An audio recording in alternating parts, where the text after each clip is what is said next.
All right, so here we are starting our dono session here, and let me see. I am going to get myself going here, and I have already quite the loaded day today, so I'm really excited to have you guys come and hang out with me. So let's do this, my usual. Here we go. This is from Kaze, and this is called The Cat Returns. Kaze ni Naru. I take it this is from a video game, but we're on it, so let's do this. All right.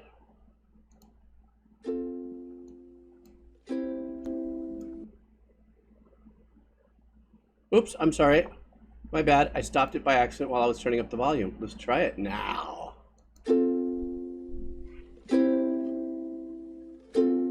Sounds like an ukulele.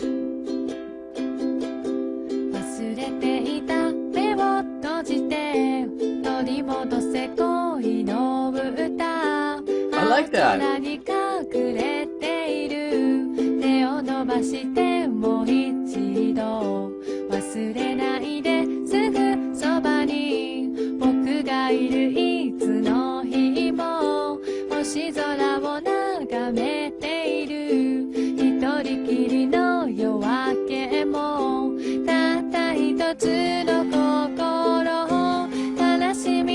Nice. I love the acoustic guitar edition.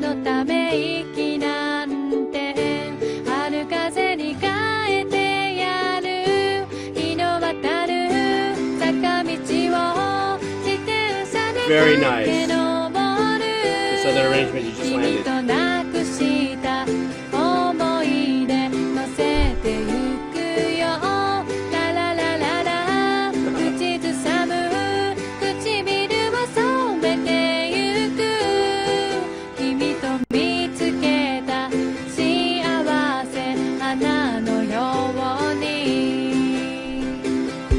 So I wanted to stop it really quick. It sounds like there's some little percussions that come in here.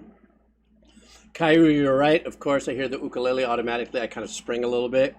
Because it's also my go-to instrument, like when I'm just chilling. Because it's small. You pick it up and you start playing, you know. And I've been bringing it lately to the places where I volunteer and stuff. So the melody and the ukulele on this is exactly what the ukulele is. In my mind, it's happy, joyous, uplifting instrument, and it just brings a lot of, you know, just positivity. This melody is like times 10 that. It's a very nice melody, and her voice matches really well with the instrument. What I really love is, as the arrangements grew, all of a sudden we had a guitar coming in here playing a unique voicing, and then about 8 bars later, in order to give us the full delivery of the dynamics, you know, hearing left and right, plus the ukulele and the voice, gave us another arrangement here as well. And even when this arrangement came in, there was still reverb enough, or there was enough signal to get off on this side, so it didn't sound so hard right or so hard left when that one came in.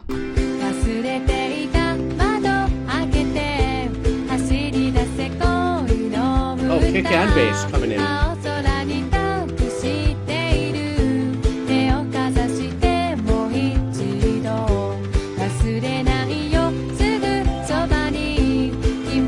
Little brush on the snare. I like. I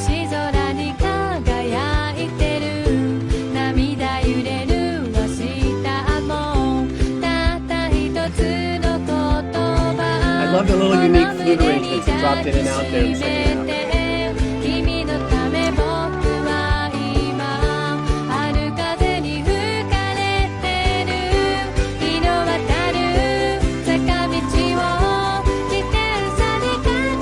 Shaker.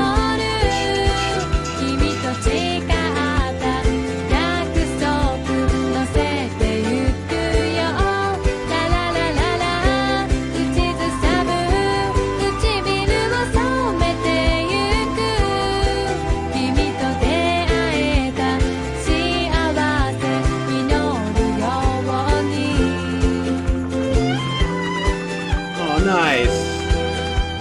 They make it so lovely with that violin.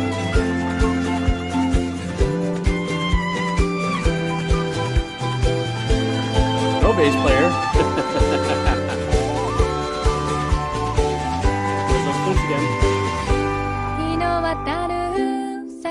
道を自転車で駆け上る君と誓った約束乗せてゆくよ And everybody ラララララ口ずさむ唇を染めてゆく君と出会えた幸せ祈るように君と出会えた幸せ祈るように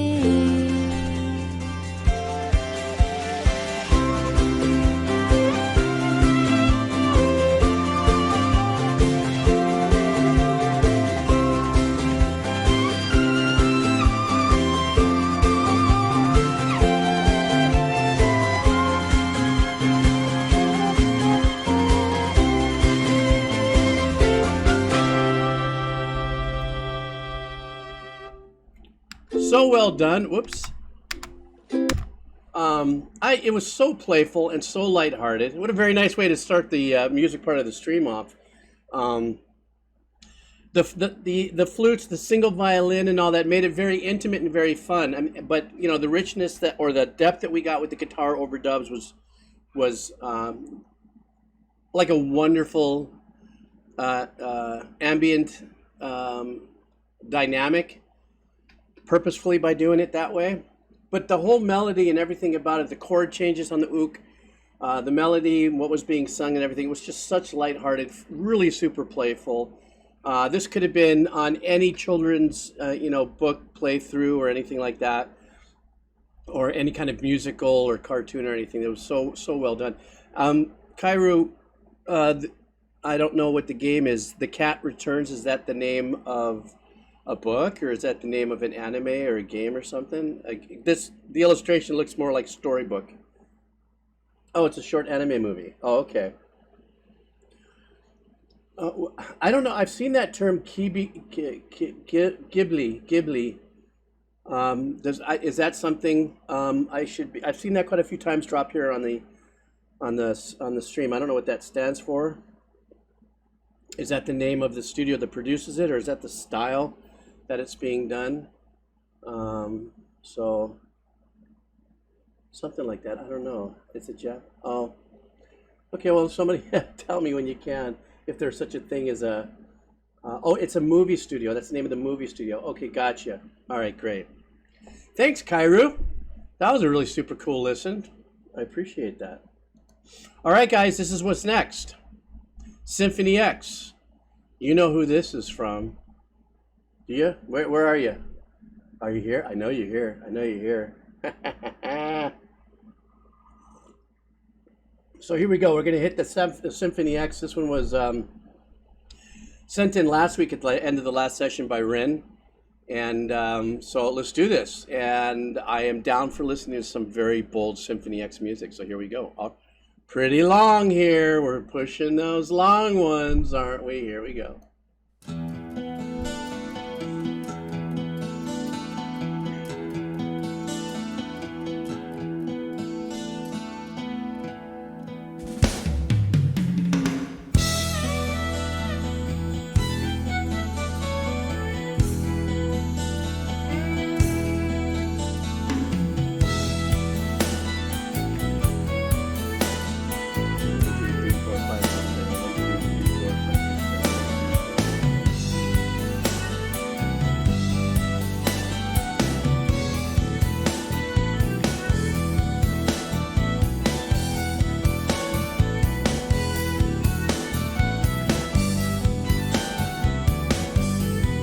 Love the messing around with the meter. Solid, but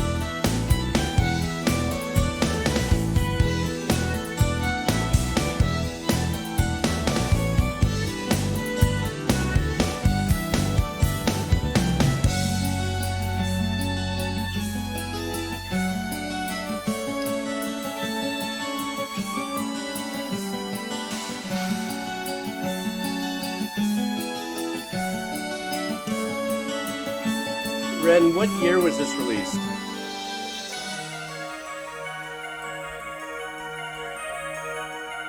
I only ask because some of the sounds sound a little dated. It's not a bad thing.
arpeggiation in the back.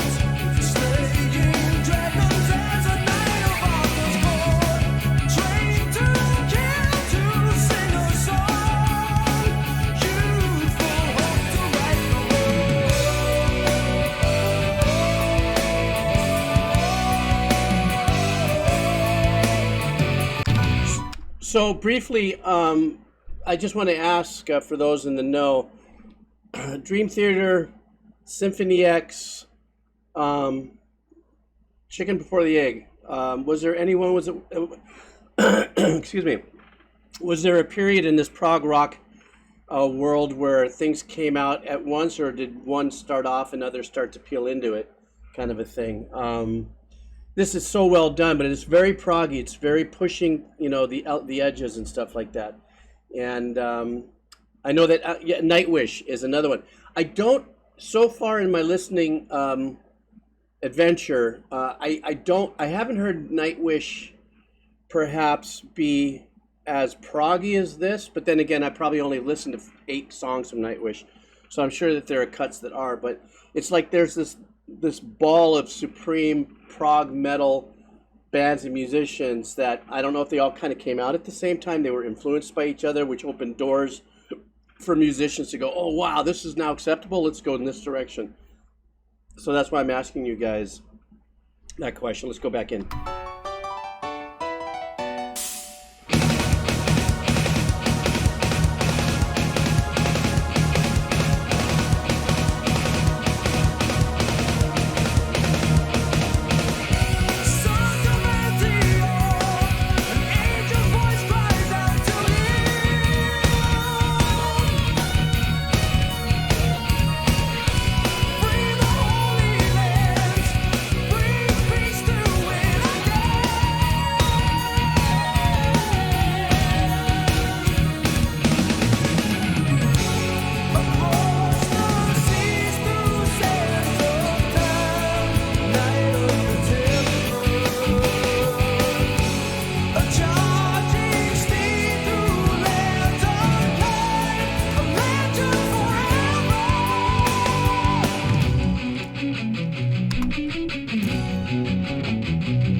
You kind of notice that the keyboard work in the mix doesn't sound confident. Here's what I mean by that. The arpeggiations, the pads. When I say confident, no, a guy's doing a great job performing it. I'm talking about, there's a part of me that would have loved to have heard that shoved up, maybe a dB.5 in the mix. So it's like it's back there, and it's almost as if they were like, I don't know if we should push it up enough or whatever. I don't know. I'm just getting this kind of odd, like, desire to hear a little more of that.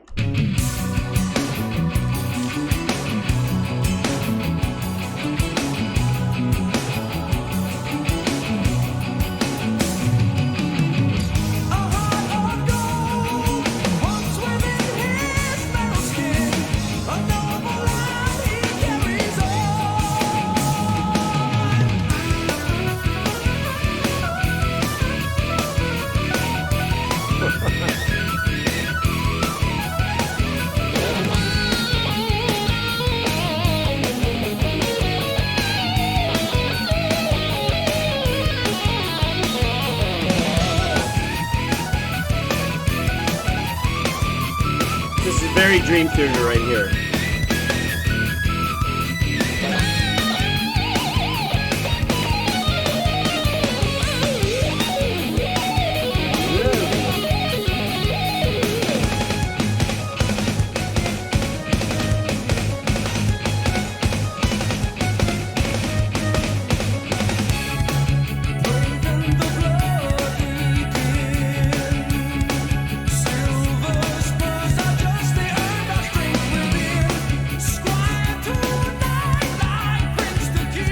Yeah, I fully was down when I heard the sweeping. I was going, oh my God, they're pulling out the big brooms there on some of the sweeps. And one of the other things I want to say, I noticed in the stream, people were talking about Rush and stuff.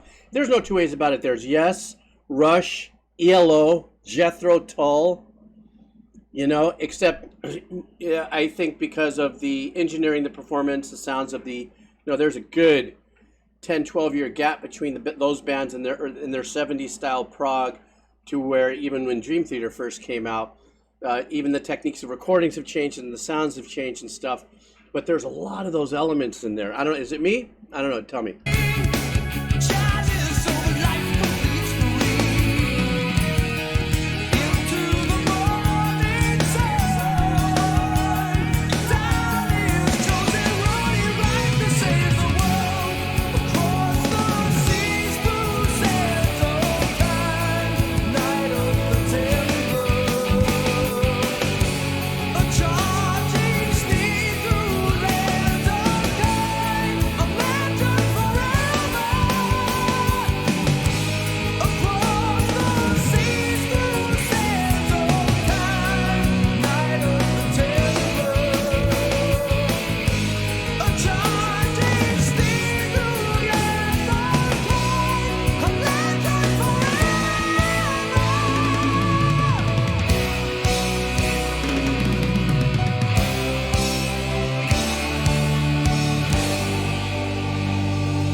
Tom fills are so Neil Peart.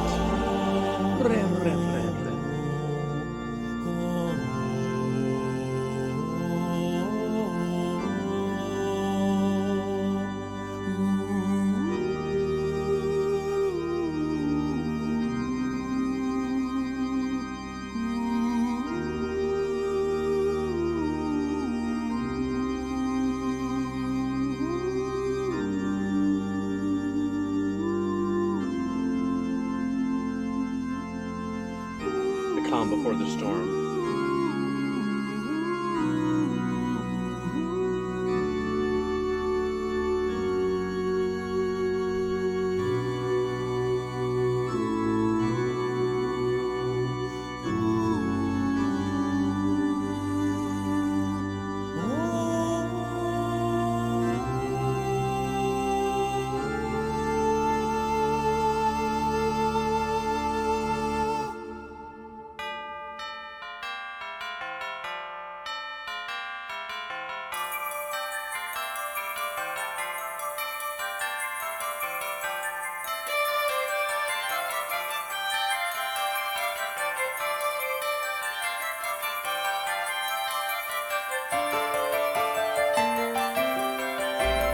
This is really nice. This whole section.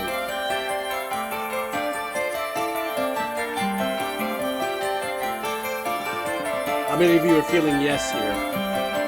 Band yes.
That was a great track.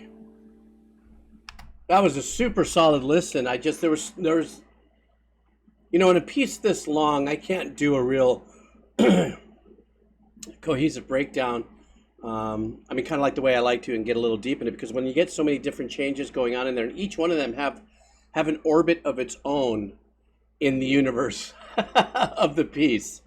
You know what I mean? You know, here's our universe. We got Earth, and we got all the other planets and the sun. You know, and each one of them kind of is in an orbit of their own, and that's what some you know, about 4 or 5 of the changes in this track was giving me. There's one thing that I could land on, except for the fact that, you know, while I'm listening to the mix and the tones and everything, musicianship unquestionable. We don't have to go there. Would have loved to have heard those keyboards just a little more, but also I noticed that the vocals. A lot of folks are talking about the vocals. Great performance, but really in the pocket, kind of low inside the on the mix. But I also have to remember in the 90s, you know, there's different ways of mixing. I mean, obviously there's not like there's rubber stamping mixes. In other words, if you're in a genre and the listeners have already engaged in a way of endearing their ears to a style of mixing, then when other record companies and engineers, bands, they do their engineering, they stay close to the genre that they're in and the expectations, let's say, of the audience. That's more techie than it needs to be. But I do remember that there was a period where the vocals actually were sunk back more in a mix, and that the guitar was more of the you know, sound de force, tour de force, sound de force, you know, in the mix and stuff. So this was definitely the punchiness of the guitars, but this was a great track, long, something that you have to sit here and you really have to rinse in about. But I really fully dug this, and I can't thank you enough for sharing this with me. I've done one Symphony X on the Decomposer Lounge, I think about a year ago, so I was familiar with the name and everything, but without a doubt, in that orbit. So there was another band somebody was dropping here. It sounded like, what was it called? I can't look for it right. BRAB or something, like there was another, what was it that I noticed here? Somebody was saying, oh, this guy is also the vocalist for Siberian Orchestra. Yeah, he definitely has that kind of intense power.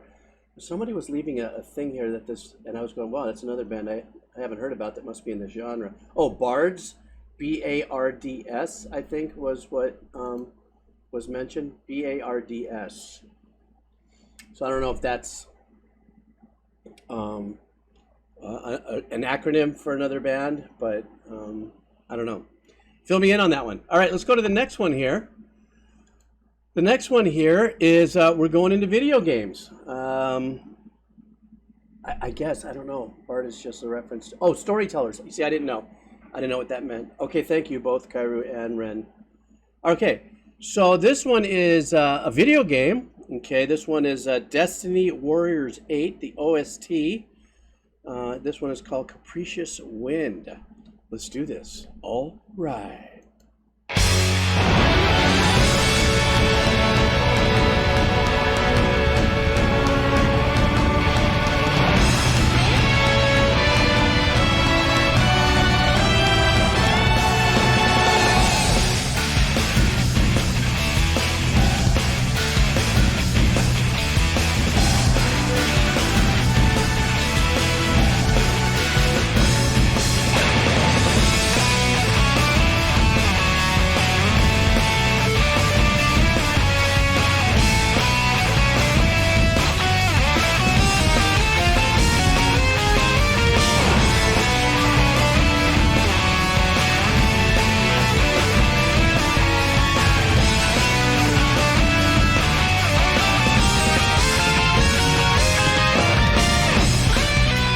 Three-part harmony on that, that's cool.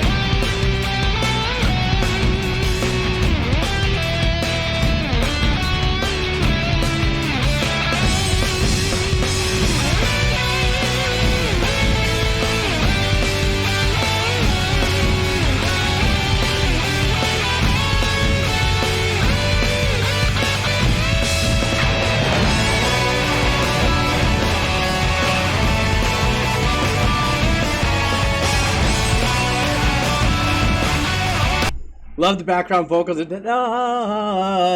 Very not in your face, not operatic, not choral sounding, more thematic of, let's say, 70s style. Let's say detective style driving music, not 007, but just that kind of grind to it. the boom, boom, boom. That came off at the very beginning, like, okay, this has got to be an action part of this game or something like that. But they're really keeping that coming through. So I'm wondering if anybody who knows, if this piece of music was over some kind of a battle. It looks like it by the artwork, but I'm just guessing. But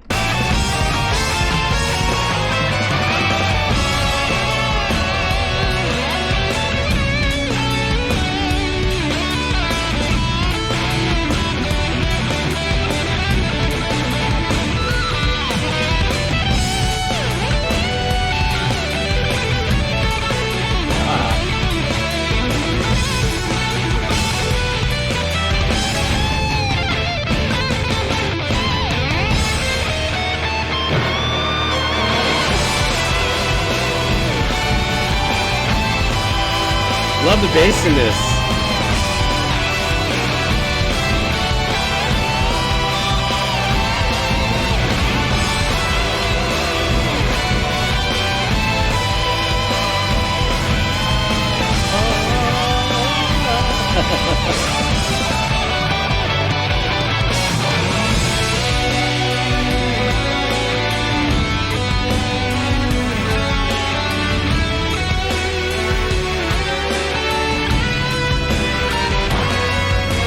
Big horn arrangement right there.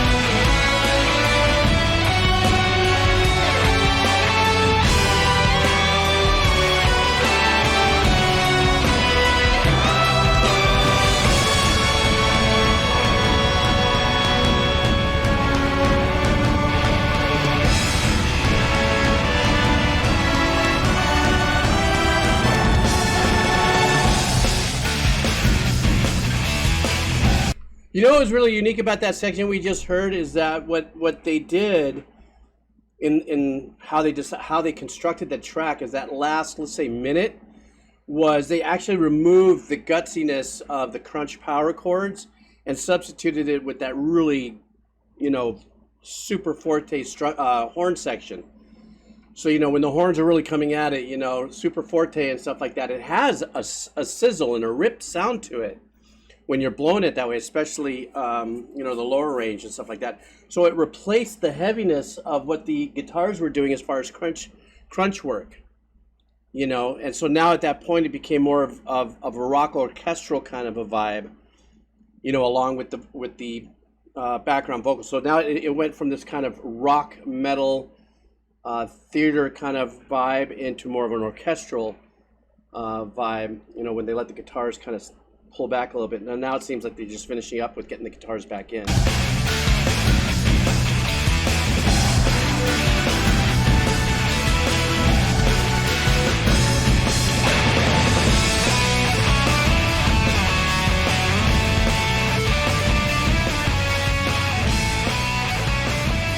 Oh, it's gonna fade.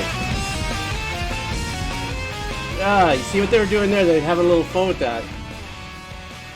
But you notice how in this part that just faded out and everything, that they got back into the core essence of the rock pattern on that. Giant. It was just very big. It was very, very theatrical, like a rock theatrical kind of vibe.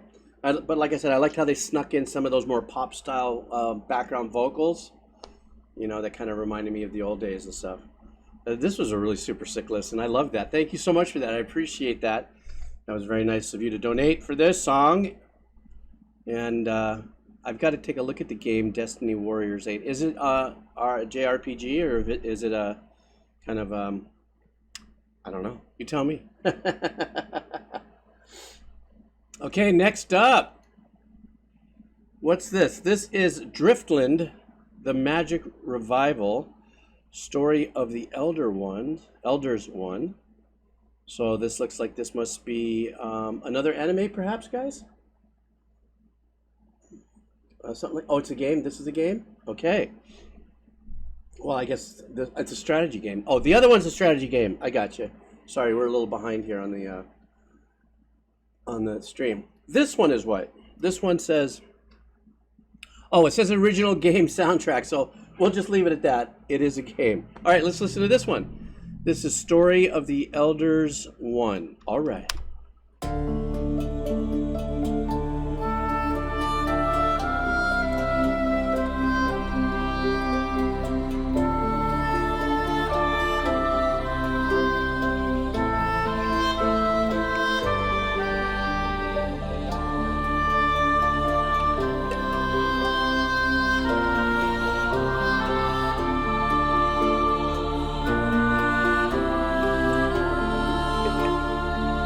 is very nice. This is very kind of settling.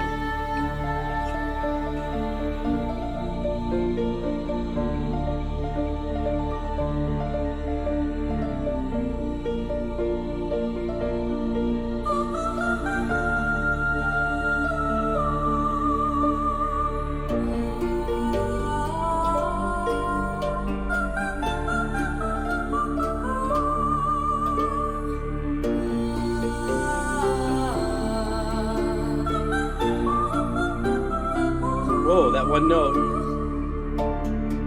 Was that a two-tone machine?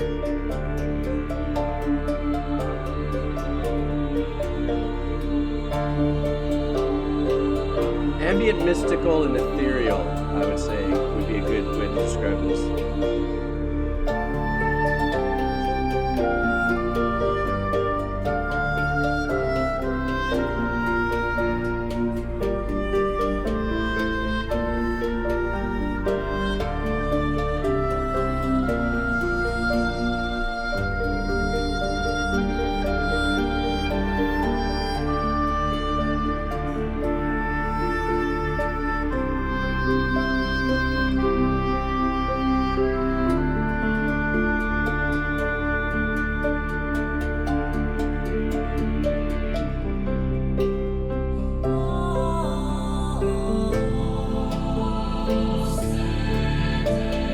I like that. Now we're getting into more of a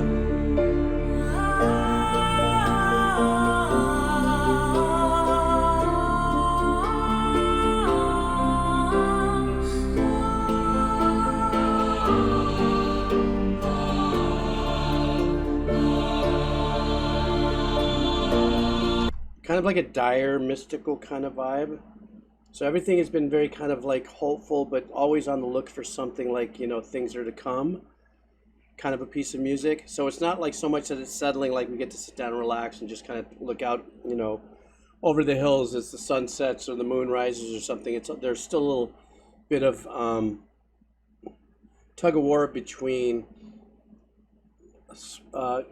not being confident about what's coming around the corner and kind of whipping up kind of the plans for the next day, but in a very kind of, you know, spacey kind of way, kind of like fog in the forest kind of vibe as you walk through it, you know, in a mystical forest.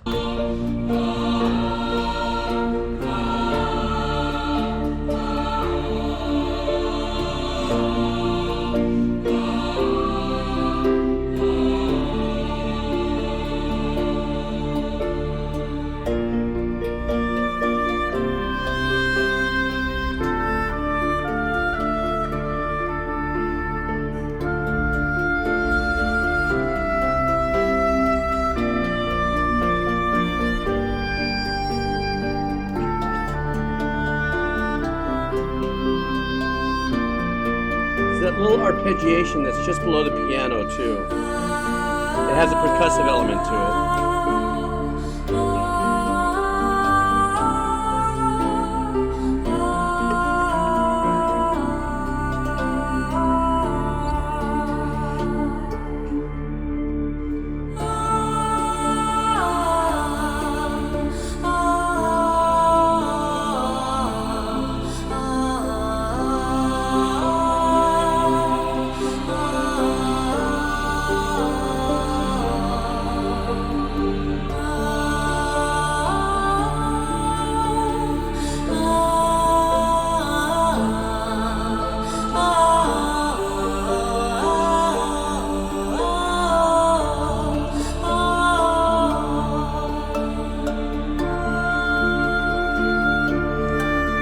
I like that back and forth between the vocal and the oboe.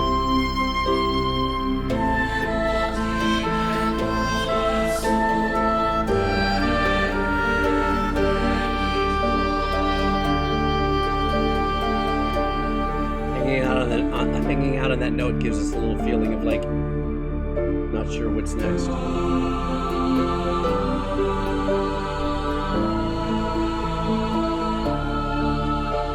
Nice little cluster in the harmonies there.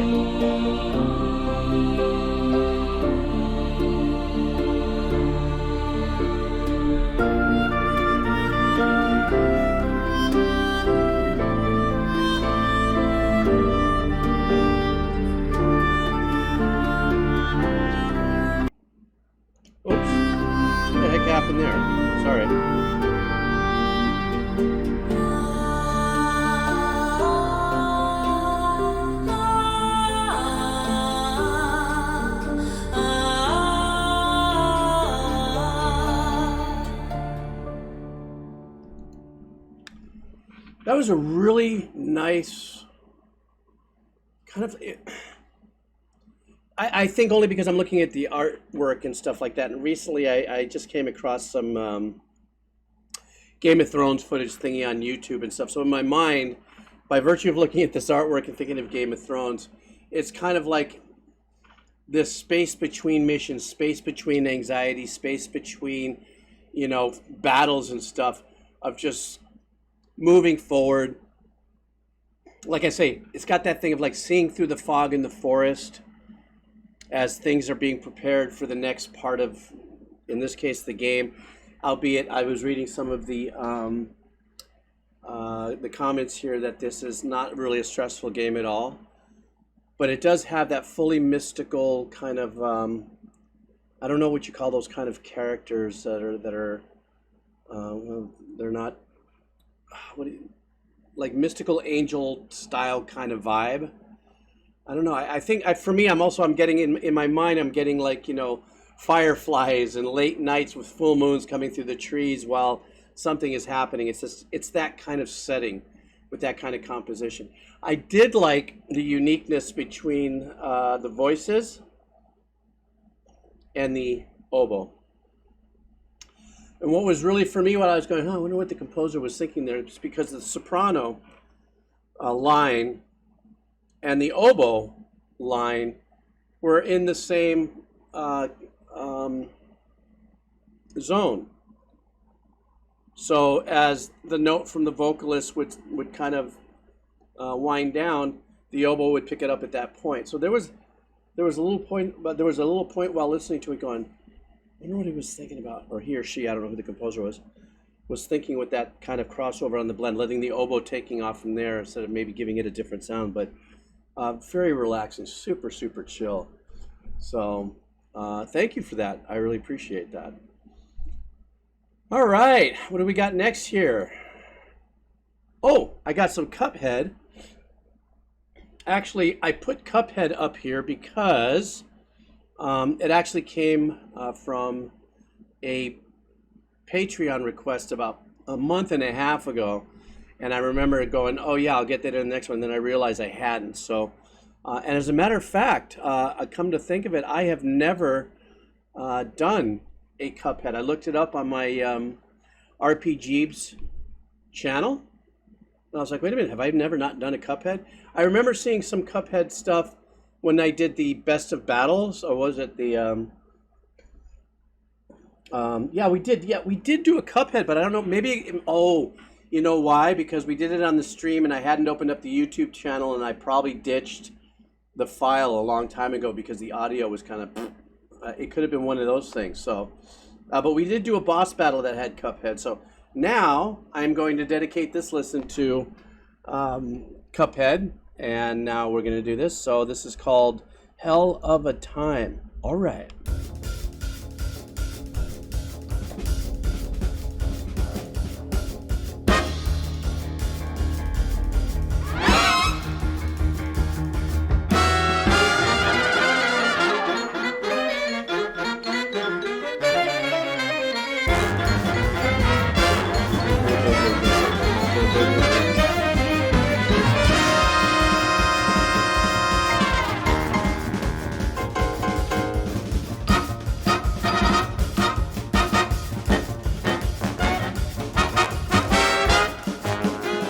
This magical kind of jazz big band vibe.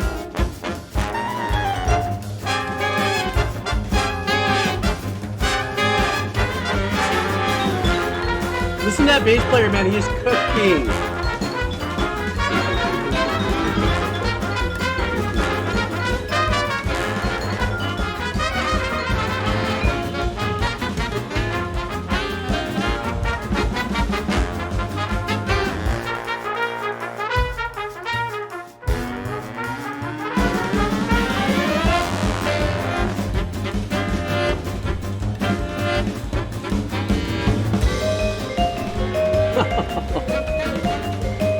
You know, the big band thing is so magical because when I listen to, you know, the way we do music and compose and everything right now, those big band arrangers and composers are so good.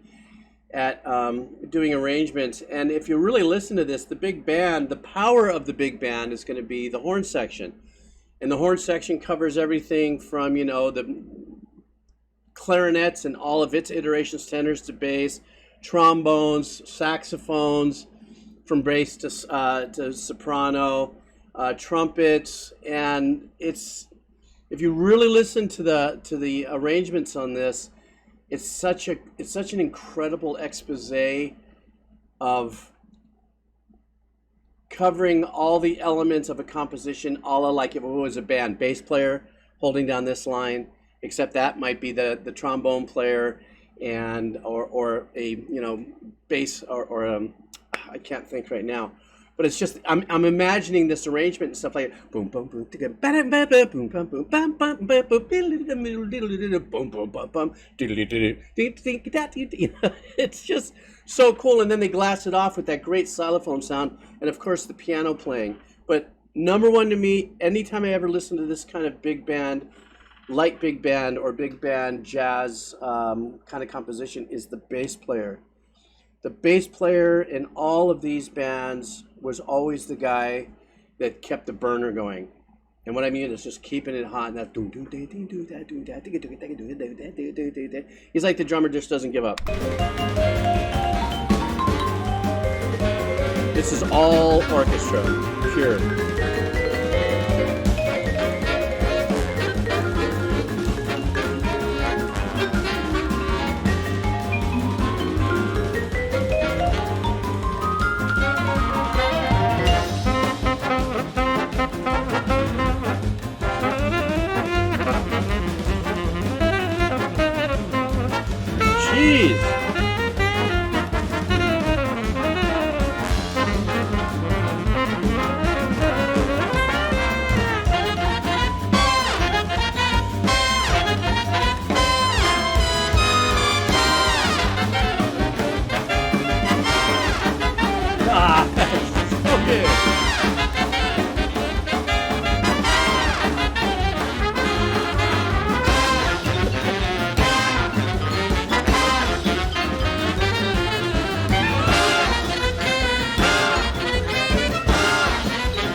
That is just unbelievable. You guys just experienced with me.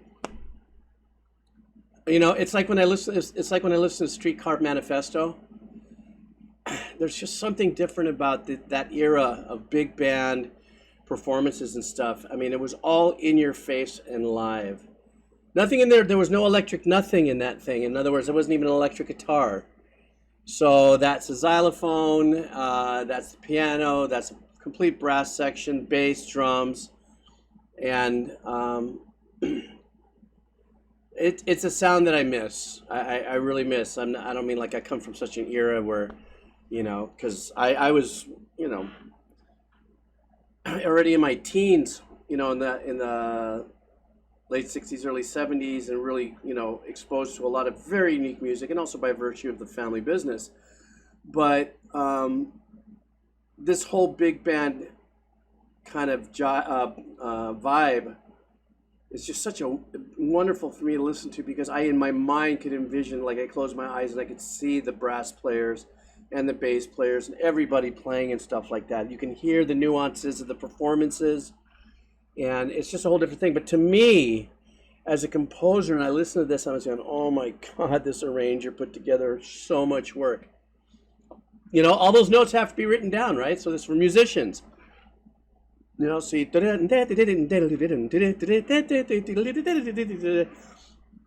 know, and if you can write music good, you know, pencil to paper, you know, it's still a shit ton of work, man, especially when you've got harmonies to it.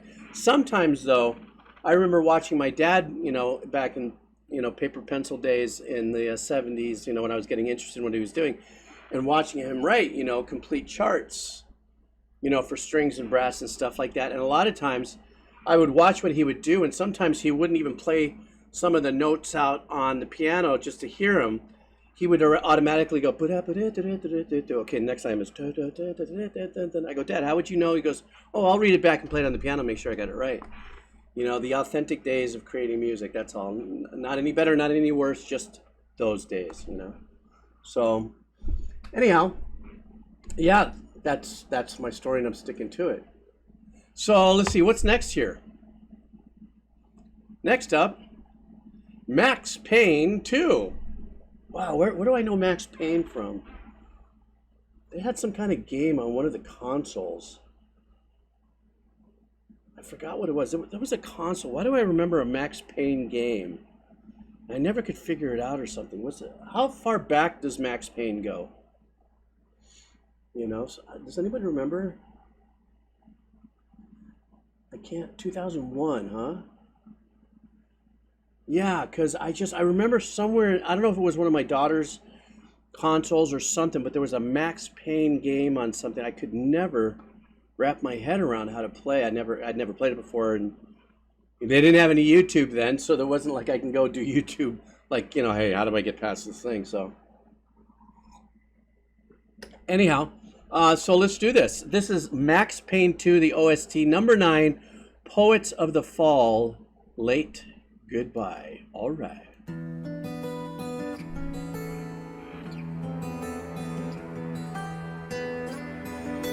Thought for a second, had a little Bon Jovi-ish going on there. In our headlights, staring bleak, beer cans, deer's eyes, on the asphalt, underneath our crushed plans and my lies. Lonely street signs, power lines, they keep on flashing by, and we keep driving into the night.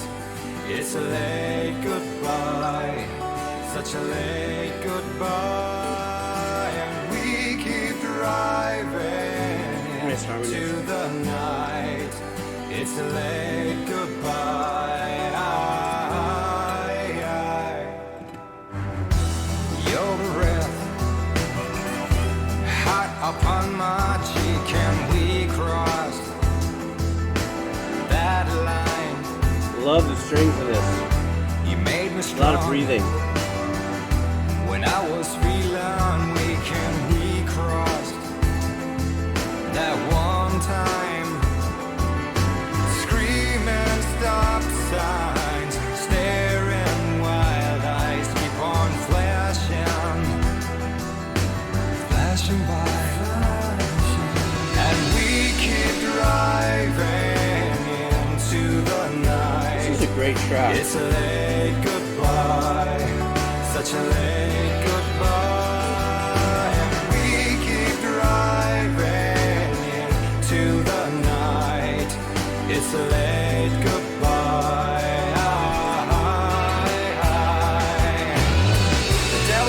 All right, so before we get into this next kind of, it's like a bridge section coming up, maybe with a combo bridge solo. God, I really like the song, just the acoustic rock nature of it. The guitars are recorded so well and so clean. Anybody know who the singer might be on this? This guy has a great voice. You know, I don't have a big ear for recognizing, you know, many singers. That had nothing to do with me. I didn't even have my hand on the button, guys. This machine just went off on its own. I swear to God, I'm so sorry. Gotta turn it off. Jesus, what the hell was that? Oh my goodness. Anyhow, let me get back into it before I change the mood of everything. It wasn't the machine. It's the machine, you see. Oh shit, it has a life of its own. Anyhow, I love the acoustic. Remember, it opened up automatically. I was thinking, oh, this has got kind of a Bon Jovi kind of vibe.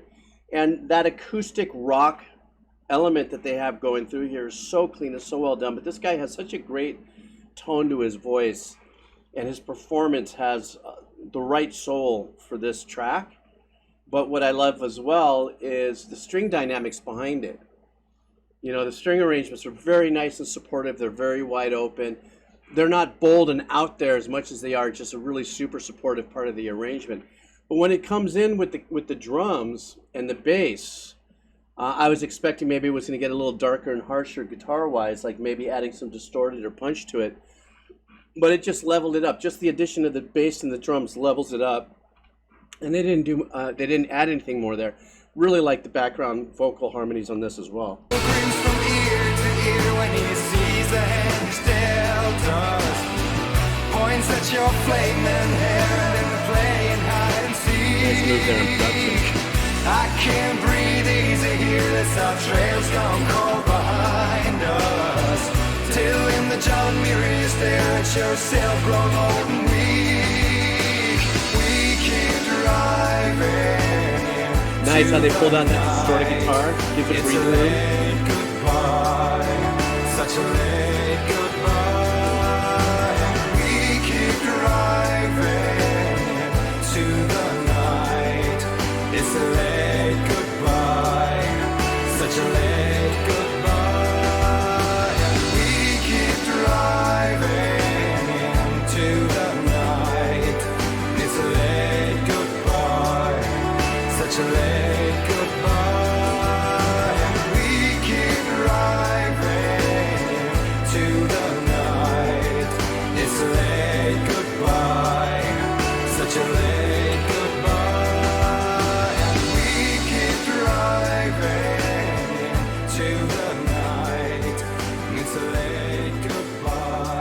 Don't hear that often, but a really nice little fade on the track.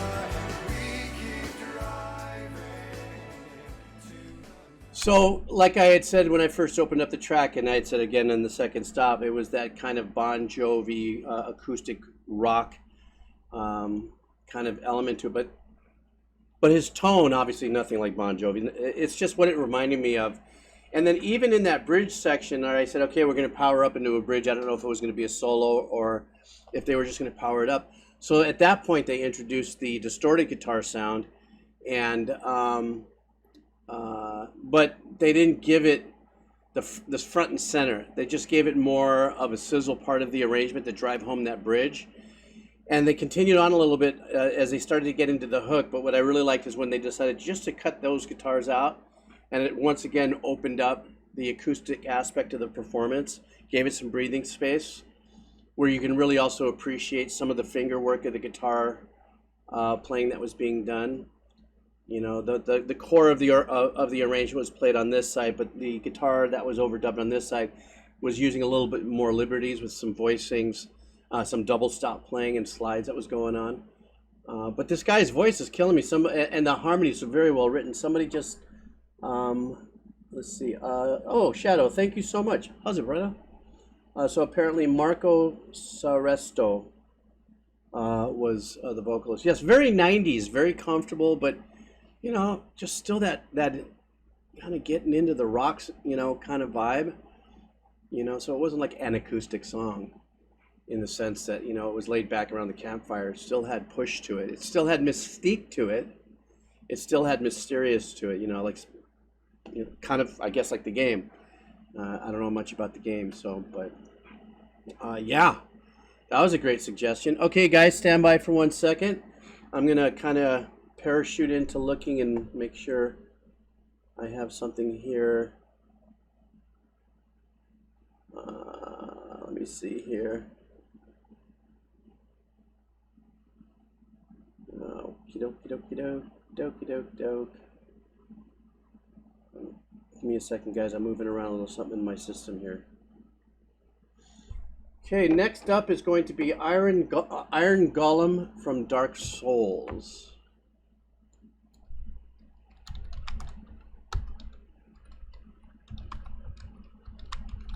Okay. From the soundtrack. Okay, here it is. I want to make sure I got that right. Bromagusnia.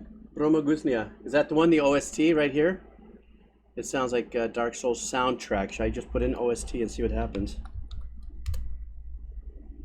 Okay, yeah, came up with the same one. All right, so here it is. This is for you, man. Let's go. Turn it up a little for this.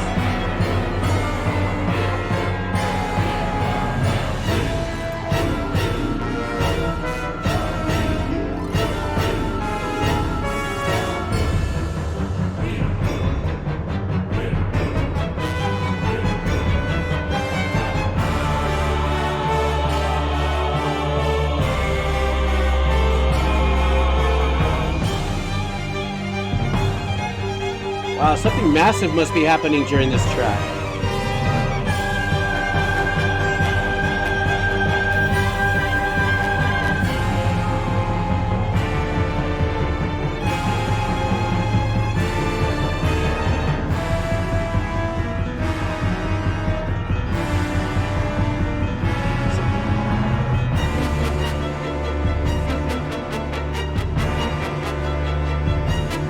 Is this like a boss fight or a battle track?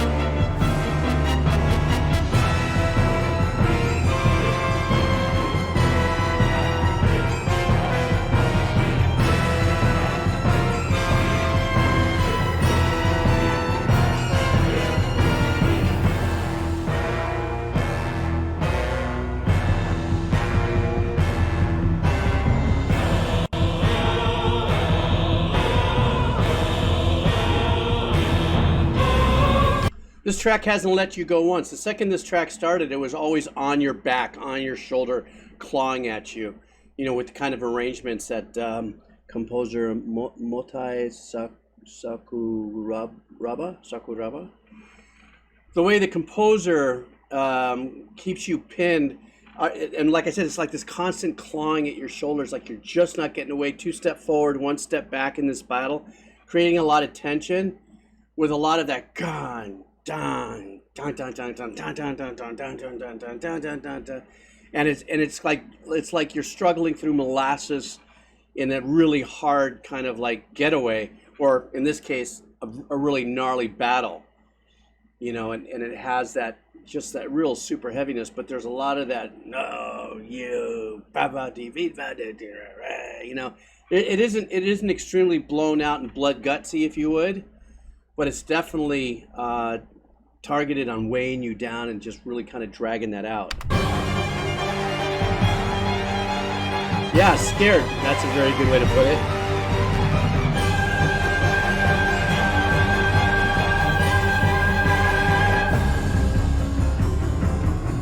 See, this is very maniacal and scary.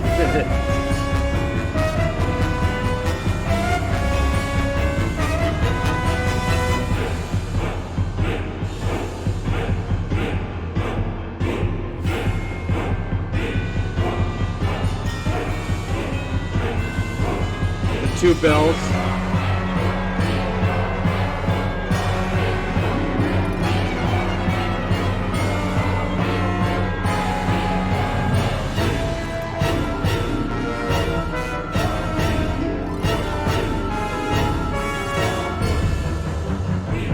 See, there it is again.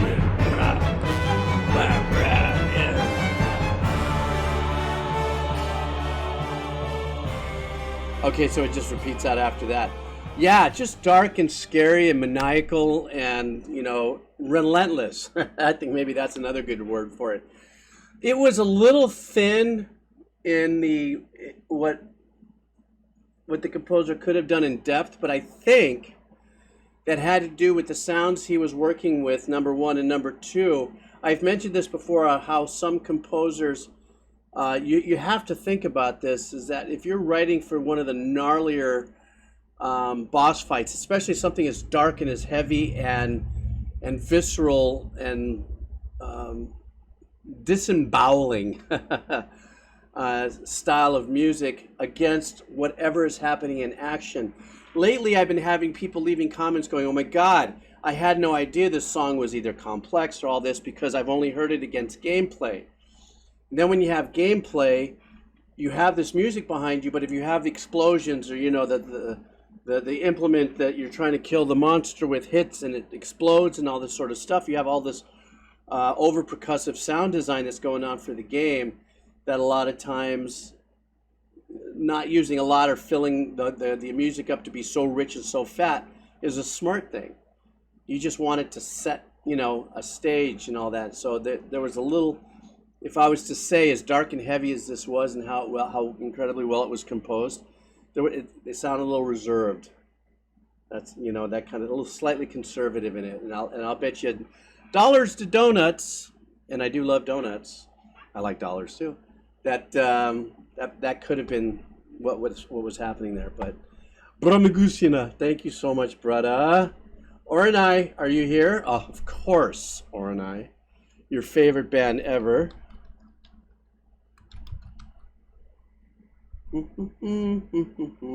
I don't know. Diving Bell, we'll find out. If not, get another one ready just in case. Because you know me, I don't know, and if anybody of one of my team may know that if I've done that before. But you got it back up already? Okay. Okay. Oh, no worry, man. That was a great choice there for me to listen to. Bromagisinui. Okay, let's see what we got here. All right. Well, I don't recognize the eyeballs. So let's go ahead and listen to this. So this is from Oranai. Thank you so much. I appreciate it. And let me see here. Okay. I want to make sure. Okay, it hasn't been done before. Okay. You know, my team, man, they are stellar. You would think it'd be really simple, you know, I do a song, put it over here and all that, but it might, I don't know, I'm old that way, I don't know. All right, guys, here we go. Prepare the diving bell. It's time to take this load again. I sink into myself. Low, a little bit of a Linkin Park vibe here. I know you always understand. Sorry, there's no place for you inside the solitude. Just stay up here until I'm back again. I swear I'll be there for you. I swear I'll follow through. Stay the course and keep the ship manned. I was certain if I fell through the bottom, you'd be happy just to float here on your own.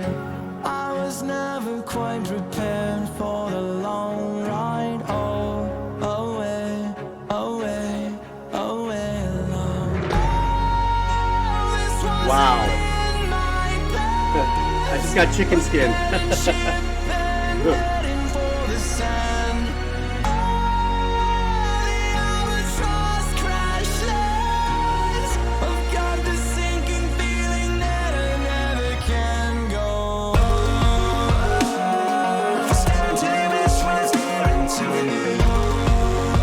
Wow, jeez.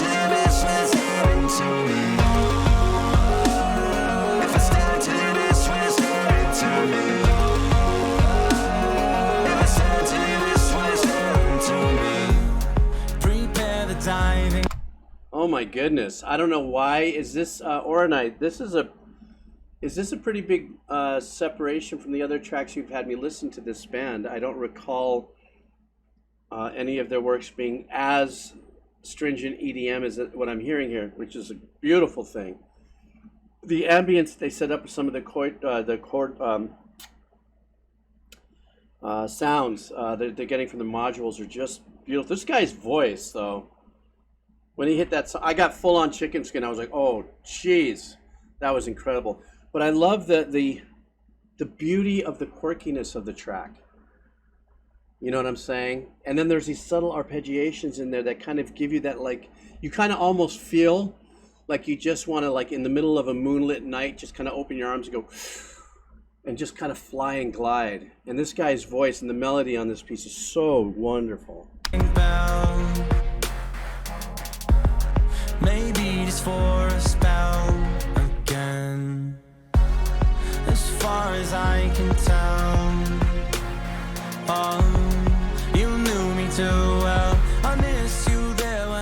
and sorry there's no place for you inside the solitude. I love their string arrangements. Whoever does that's fantastic. Again.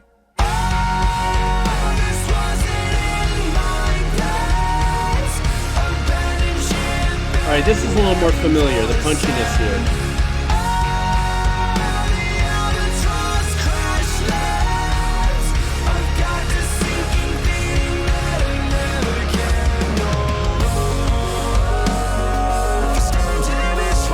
God, I love that arpeggiation in the back.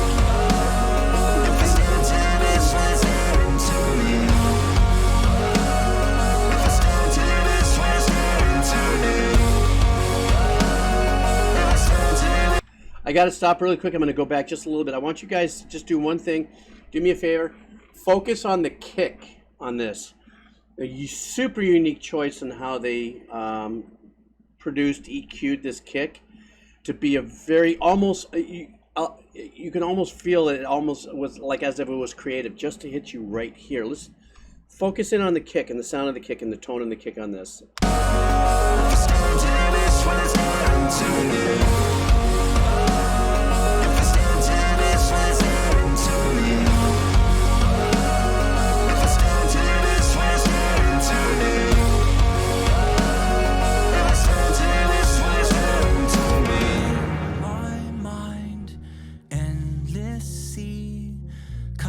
From the bottom, but you don't hear me. Send your line down to me. Meet me on the surface, I will never leave.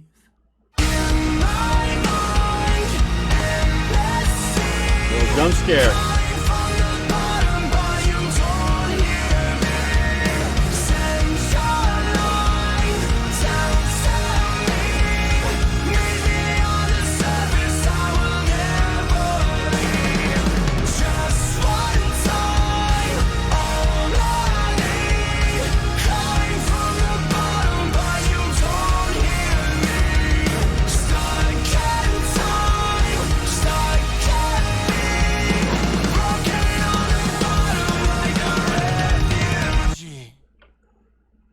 Jeez. What an abrupt ending, just as much as it is that little jump scare I got, because when it started just getting into that small sound, very intimate with his voice, and that one lonely arrangement, I thought that was maybe at the end of the track, and of course, I got all clinched when it came back in with the banging, with that big fat ending. My journey, or and I, with you with this band Starset has been fantastic. It's a wonder why, well, that's because I'm not knowledgeable. I'm still pretty ignorant about the music world at large on a pop culture level and stuff like that. And both these channels that I have and people who are dedicated to bands such as yourself and Starset have taken me through this journey where I just go, oh my God, there's so much great work out there, and it's got to be so incredibly competitive to catch people's ears. But I guess I don't know much about the band, or and I, whether they're still around or what have you, but they are incredibly talented with their hybrid compositions and blending their EDM with their metal, their rock attitude, and that guy's voice is just sick in a good way. So hang on, let me catch up on a couple of these comments here. I noticed my comments were flying.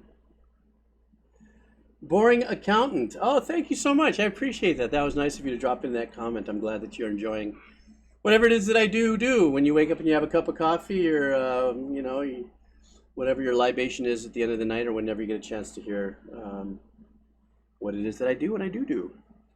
Let me read a couple more things here. Stand by, just in case maybe there's some answers or questions that may have been answered that I didn't answer, that were questioned that I should have answered because there was no questions.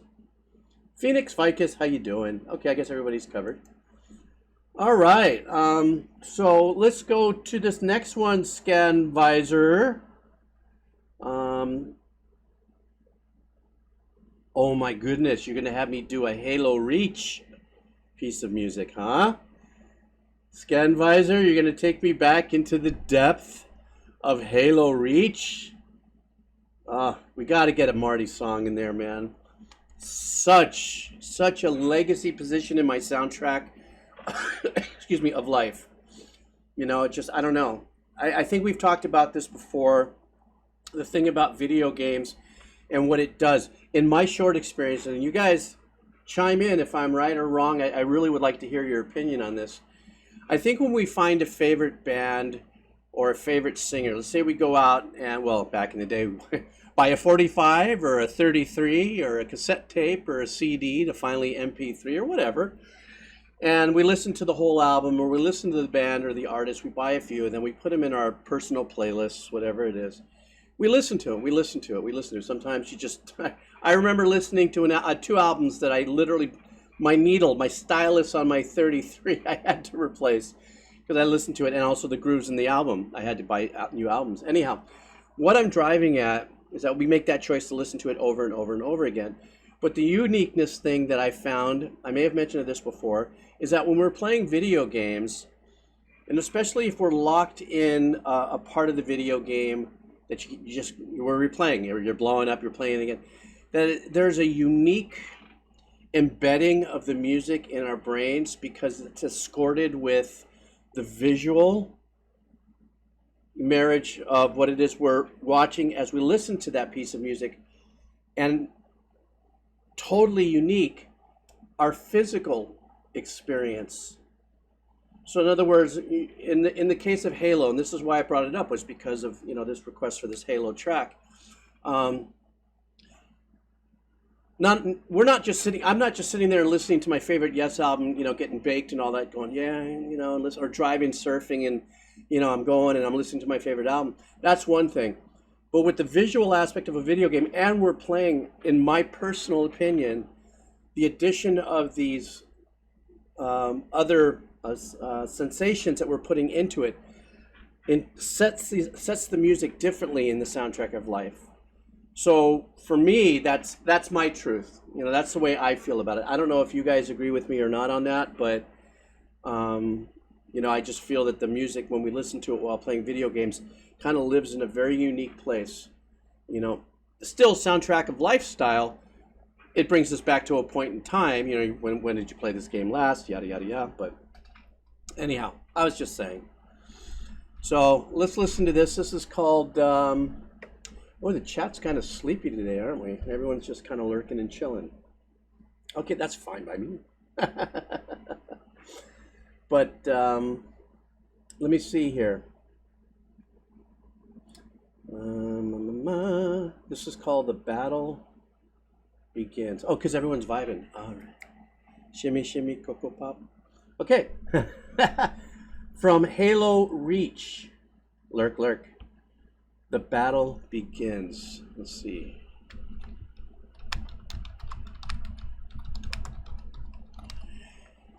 Now, before I play this, I'm pretty sure I've heard this before because I played Reach. So even if I did, I don't care. We're going on this. The battle. There's a winter contingency. Is this the one that I'm doing, or is it number 3?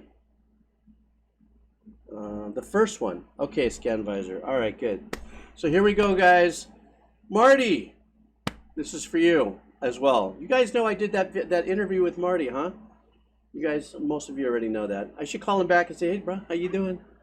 How's Vegas treating you, or Henderson? He's somewhere out there in Nevada. All right, guys, let's do this. All right.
Okay, this is a really great example of that. The piece of music in of itself, with these breathing horn sections coming in louder and stuff, with the percussion and stuff, in of itself would have been meh. Hang on for a second. Hang on. But because we relate it to such a memorable time and in such a memorable era of video game playing, and that meh was not meant to be anywhere disrespectful to Marty and the team that wrote the music, but there's a significance to that is pulling into our heads other sections of the game, arrangement-wise, and filling in the melodies and other things in our head that may not be represented here. So that's what's the uniqueness of this, is that it is kind of a motif, a leitmotif pull, without it being obvious. The only thing, I will say one thing, that last 15 seconds with that percussion that went in there, the odd tuning of that percussion, kind of made me go, what? I just kind of feeling that. I was just saying right there, you saw me kind of go, oh, okay.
The other thing that's beautiful about this piece is that it really does, in your mind, whether you remember the game or not, does paint that picture. Music to your own, theater of the mind. It does create that energy and that vibe of almost battle-like celebration. In other words, we've won 2 or 3 fights and now we're all good and we have minimal losses. Let's get ourselves rigged up for the other fights. And as this, let's say this is a cutscene of imagery in your own head, be it whatever it may be, character-wise, or establishing scene-wise, whatever it is you have generating in your mind. It's almost like this, like grabbing new things and reloading and getting ready for the next mission. But in the meantime, the background of it is, in my mind, very universal, very much a lot like, sun coming over a moon coming by and showing you, this is the path to, our next challenge kind of a thing, which I'm sure that's what is this called? The winter contingency. And maybe it was like, everybody load up, let's go kind of call to action. And yeah, that really brought back a lot of memories there. That was a good one, man. That got me. Oh, it is it. Is it the setting up of the game? Is that what it is? Forgive me. Is that what's happening here? That kind of thing? Is that what it was? Yes, exactly, Robinson. That's exactly what I'm talking about, because a lot of that arrangement of the swelling in and out, orchestral work and stuff like that, is a basis for a lot of the more melodic compositions that came through the original Halo and stuff as we played it through. So you just play that, and in your mind, you're filling in the rest of it. Slurgly, yes, I had a great time. I played some. I was a little rusty, but when I when I published this on the VOD on Twitch, you can go watch me make. I did okay on Final Fantasy VII, but I'm a little rusty. But it was fun. I forgot a few things, and the team here helped me through it. So anyhow, okay. The next one is called Dr. Ford by Ramin. Hey, wait, hang on. Dr. Ford by Top Ramin. Wait, no, that's stand by. Ramin DJA Wadi. Ramin Djawadi. Ramin Djawadi. Okay, Senor Rui, are you here, Senor Rui? This is for you. Hi, Patty Cakes. How are you? Hey, Senor Rui, how are you? Toughest decision of my life, but okay. Oh, this is a pull from it. Okay, so this is obviously considered the best piece. All right, Westworld series. I'm sorry, is Westworld a movie or a TV series? I don't watch TV, so I don't know if it's like one of those HBO Max or whatever it is, but it's a TV series. All right, well, let's do this. This is, well, let me make sure I find the right one. Okay, this must be it. Westworld. Okay. Was Westworld, wait a minute, was Westworld a Disney co-op or something like that? Something like that? The singer Aurora. Yes, I have actually. I've heard the singer Aurora. I think, as a matter of fact, I may have done one track on my RPGs channel. It is HBO. Okay, yeah, something like that. I don't know. Oh, it's pure HBO. Oh, okay, I see. I don't know why I was thinking of Disney on this. But, okay, well, let's do this. Dr. Ford, Westworld soundtrack. Here we go.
Okay, before I get too much further, I found myself drifting away. Obviously, that was a beautiful melody opened up by the string.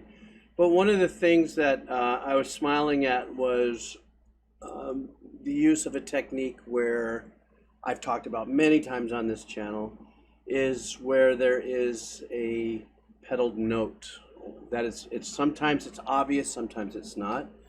Sometimes it's used to kind of bring you into a state of mind. It could be aggressive, it could be peaceful, it could be, but what it is that there's a note that's coming through.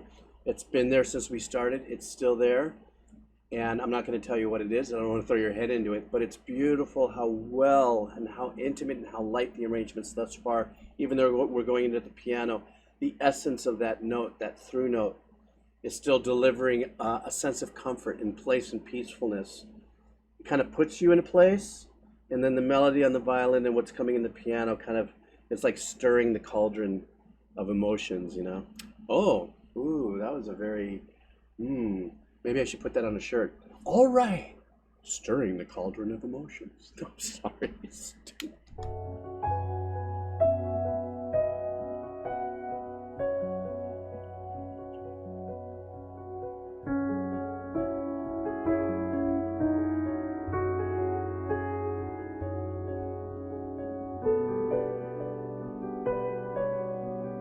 Note still there, aside of this change.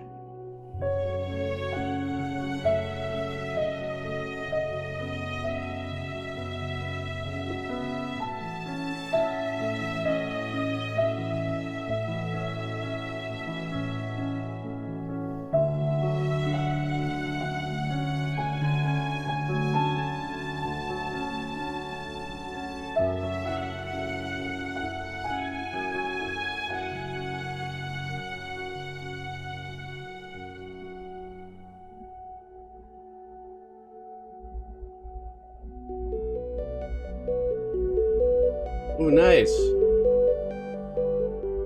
Playing with their heads a little bit, with a little EDM sequencing.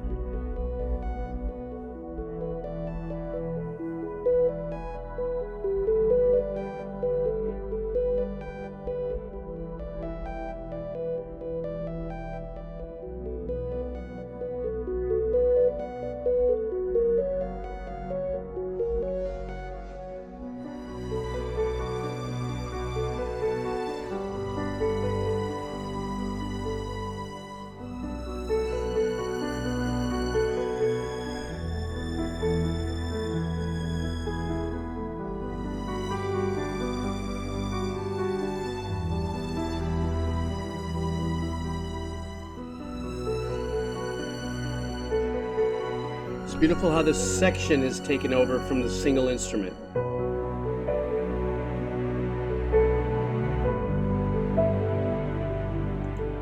So hang on for a second. This is a beautiful piece, and I'm going to take it back. I'll let us get into it organically again.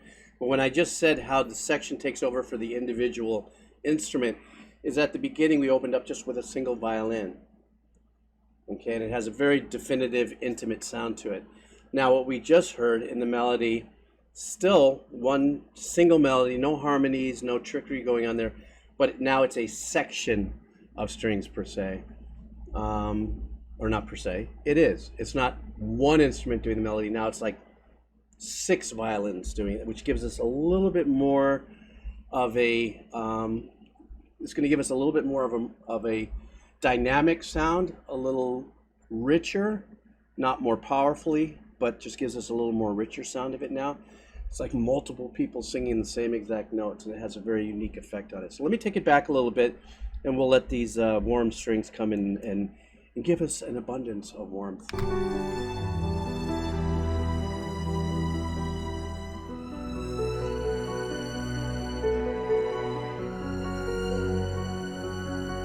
Take it, catch you off guard there.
What a great way to end the track. I read somewhere here that these are the same composers that Signory. You're welcome, but thank you. That this is the same composers that did Game of Thrones. And I started to listen to it and I went, there's a little bit of a style dial, if you would. That if that's the case, the one thing I noticed about the composers of the Game of Thrones series, and then if the same composers, or maybe this track is of the composers in the series of Westworld, is the emphasis on a lot of Game of Thrones music, and as well as what I heard in here was a very strong utilization of what I would call emotional arrangements. And what I mean by that is the arpeggiation that they may use, and they just let it soak in. They let it run. They let it grab a hold of you and stuff. There isn't this anxiety to hurry up and try to add something to the arrangement to make it more bold or to make it more intense, as much as it is making sure that you, as the listener, and I don't know what part of the film or the TV show this goes to. So maybe this was one of those kind of like, there was that weird little section in the song where there was a little EDM arpeggiation that showed up out of nowhere, and I'm thinking, well, Westworld, and I'm looking at the artwork, is this a little bit about maybe robots or computer, like two different life forms trying to live with each other or something? That little section where there was this like EDM arpeggiation or EDM thing that showed up, I went, oh, nice, little hybrid thing, might be a call to a character that is from another world or something. So the compositions really allowed, this composition really allowed the arrangements to kind of soak in and oh, it is. Excuse me, sorry. Oh, there are robots, okay. I see. Oh, old world, new world. Okay, I see. You see, that's where I was kind of fixing on where that maybe came in and came out in the scene, because since this is part of a TV show, not necessarily written, it's not written for a standalone performance. Sometimes when I put my mind to it, when I listen to it, I'm trying to remember if I'm feeling certain elements are missing. Oh, wait a second, no, that's because this is a score piece. It's not a lead piece of music per se, perhaps. So, anyhow, so yeah, that was killer, and thank you so much for that. I like that, and I kind of needed that. It was fun. Okay, what's coming up next? Revel in Your Time by Gunship.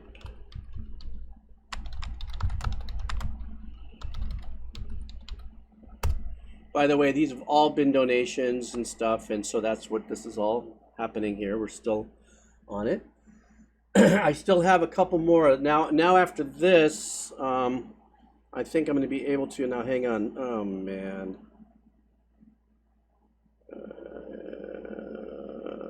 Stand by for 1 second. I got a text. I want to make sure that I want to make sure that I have my Venmo dono requests in order here, so stand by.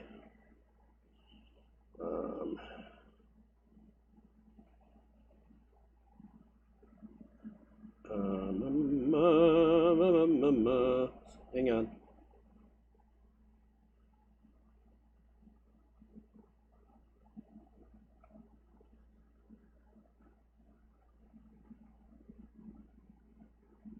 Okay, stand by.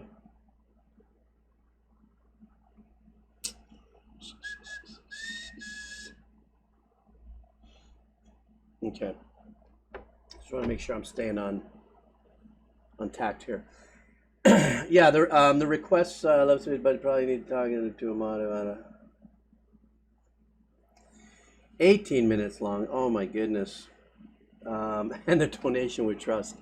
I work with the mods on that because I'm still having a little bit of a, don't know how to go about it, because I want to always make sure that everybody gets an opportunity to get music through, and not just because you have money that you can get music through. So I'm trying to figure out what the fair way to do things is. So that's why I know that there's some people that have, have been very generous in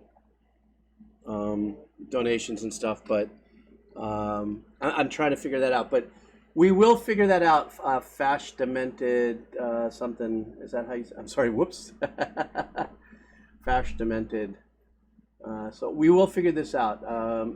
Not today. I can't do anything today because I'm slammed to the wall. But we will open up that conversation really super soon. So but anyhow, so let's go really quick into this next track. I got lost a little bit. This is for Doc Doom. Doc Doom, are you here, brother?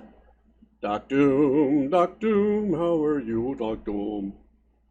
I don't know where you are. There you are. How you doing, bro? All right. This is for you. Super mahalo for the cup of coffee. And here we go.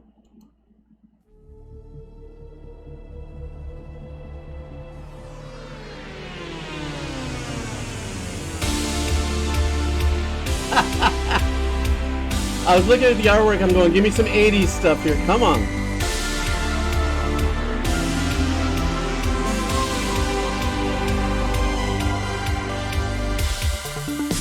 Save your breath. I'll move closer to you. You slide your arms around my neck. Closer to you. Can you feel it? I can feel it too. Feel the warmth of the glow of the silver screen. There's a monster and nothing in between. Can you feel it? I can feel it too. I would kill to be with you. We could make it thunder. I love that.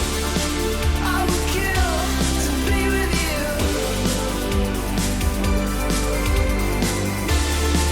We will make it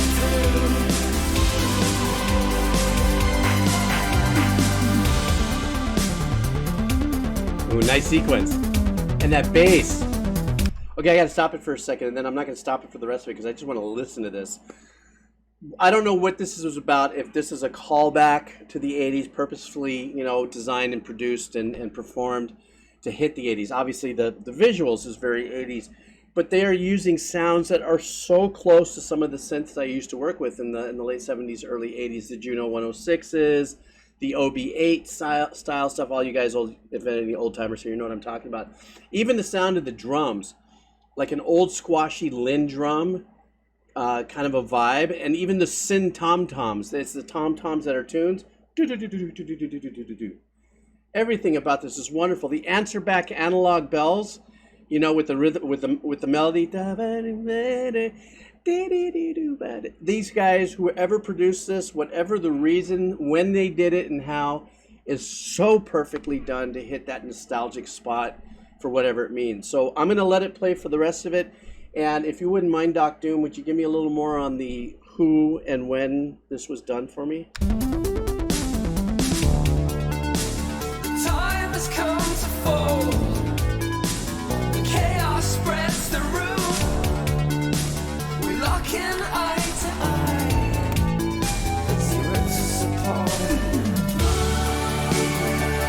Can you feel it? I can feel it too. I would kill to be with you. We could make it thunder.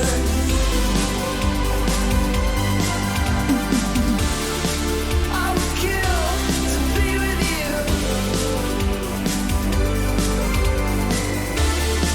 We will make it through.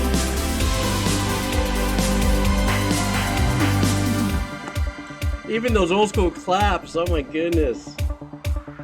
Such a great little track here.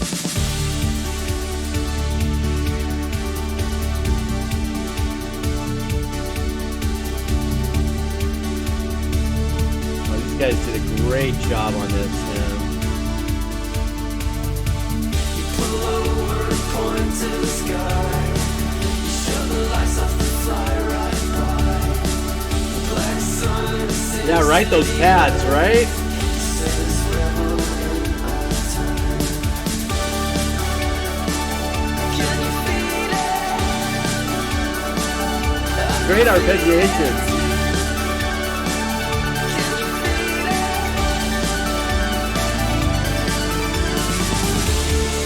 I would kill to be with you.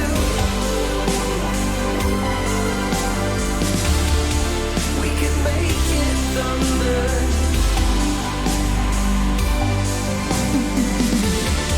I would kill to be with you. We will make it through.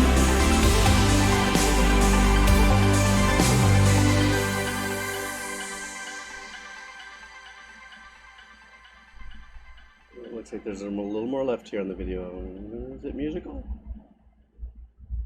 I don't know what it is. Yeah.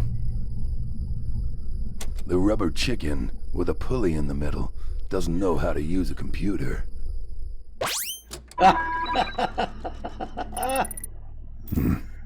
Oh, geez, that was a great way to end it. That caught me off guard. Guys, this was such an uplifting, fun track for me to listen to. It was so nostalgic. But they had three rhythmical elements to it. The one in the middle section when they would go straight four on the floor, and the hat would be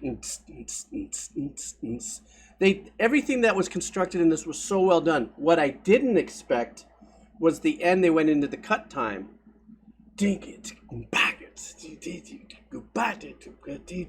That was unexpected. I don't recall. I wasn't a really super deep 80s pop listener. I always bring up Kaja Gugu, Flock of Seagulls, you know, a whole series of bands that came from Europe and stuff with the heavy Oberheim, the OB8 12s, or, you know, Prophet 5, you know, Sequential Circuits, I think was the name of that one. And then Roland with their series of Junos, you know, or the Juno 106, and I forgot what the next one was after that. It's so nostalgic. But if this was done in 2015, like you said they were, it was so well done. A lot of homework was done there. It also reminded me of the kind of music that I actually helped do some MIDI programming for composers. Just three different composers. Just one time each time I did a little something, was to try to get particular sounds and also helping them hooking up their MIDI to their, what was it called? It was the Atari 1040 ST or the ST 1040. I don't know. That was the very first like prosumer computer that handled MIDI and playback, and you'd have to have like 19 synths and modules. So I was that guy in a recording studio that could help people, you know, diagram that out and get it functioning in a studio setup, or would be the hurry up and fix it kind of tech guy. So this is the 80s, but it reminded me a lot of like the kind of composition that you heard in movies that were like kind of B-style movies. Like automatically what came to mind was like Blizzard of Oz, really great ski movie, an absolute legendary ski movie for its time with some great characters and great storytelling. And the other one was, funny enough, skiing, was something called Hot Dog the Movie. So that kind of composition where it really relied on the analog synth era. So this was a great freaking listen. Man, Doc Doom, I am pumped. Thank you so much for that. It was super, super cool to listen to, man. So yeah. Wapner's on it for.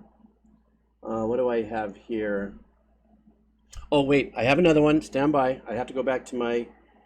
let me go back here. Okay, this next one is...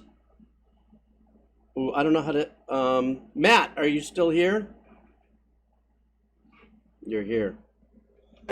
You don't have to say that you're here because you're here. You must be here if you're here. Chocolatier, early gameplay. Haunted. Which Matt? Matt. You Matt. Me Matt? You Matt. Matt. Concerned Apes, Haunted Chocolate Ear.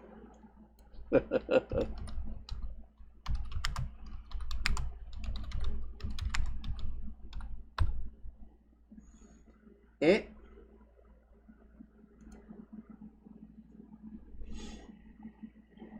All right. I will be intrigued. Okay. I like that. When somebody gives me something and goes, I shall be intrigued. Hey, it kind of looks like the first one's what I'm going to play. Let me put OST. Wait a second. Let me just double that up. Make sure I'm getting the right one here. So is it one of these, first of all, by the way? I was about to say it looked a little like Stardew Valley. I was gonna say Square Dew. Stardew Valley, like that other page. I was like, oh, go back to the one before. Okay, I will. But I was looking at this going, man, this looks a lot like Oh, what the hell? Oh, this is like what? This is just, wait a minute. Tell me a little bit about this. Is this kind of something that's coming soon? Square Dew. I don't know. I'm just saying. Yeah. Also, too, guys, before I play this one, and I have one more after this, and I got to dip out because I've actually gone through my list pretty much. Let's focus on the next couple times that I'm on Twitch. Halloween scary, and it doesn't have to be, but I'm just saying if you think about tracks that you may want to listen to and stuff, things that might, I don't care if it's, Nightmare Before Christmas tracks or some of your favorite holiday, movie tracks, but why not make fun out of it? Why not make one of the sessions like the Super Halloween session, like a spooky season? Yeah, that was a great idea. Somebody said it here, and I went, ooh, I'm running with it.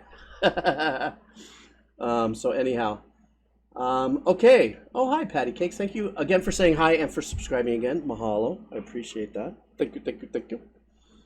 I'm going to have to talk to my mods. I'll make some artwork and stuff, and we'll make one dedicated to that.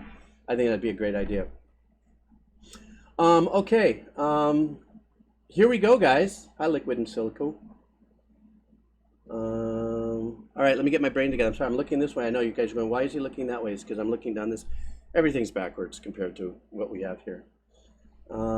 Yeah, I've done the Venmo tracks. Unless I'm missing something, let me just take one quick look before, because last 3 tracks I've done were off of Venmo. Hang on for a second. Oh no, I have yours right here. No, I have yours. Don't worry, I see yours right here. I see you, Double A. Yes. Haha. Thank you for reminding me. All right. No, I see you. I'll do it right after this. All right. I don't know how I went. Scoodly doo. All right, here we go, guys. Oh, is it the first one? I'm sorry. I was so elated over the idea. Which one is it that you wanted me to play? If it's this one. Which one? Yep, the top one. All right, here we go, guys. I'm supposed to be intrigued. So I look forward to being intrigued. Here we go.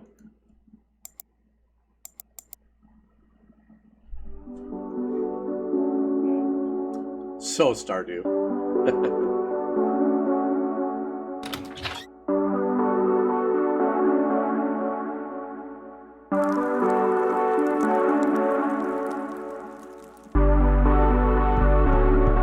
Ooh, that bass.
Okay, I'll use this as a moment just to take a break.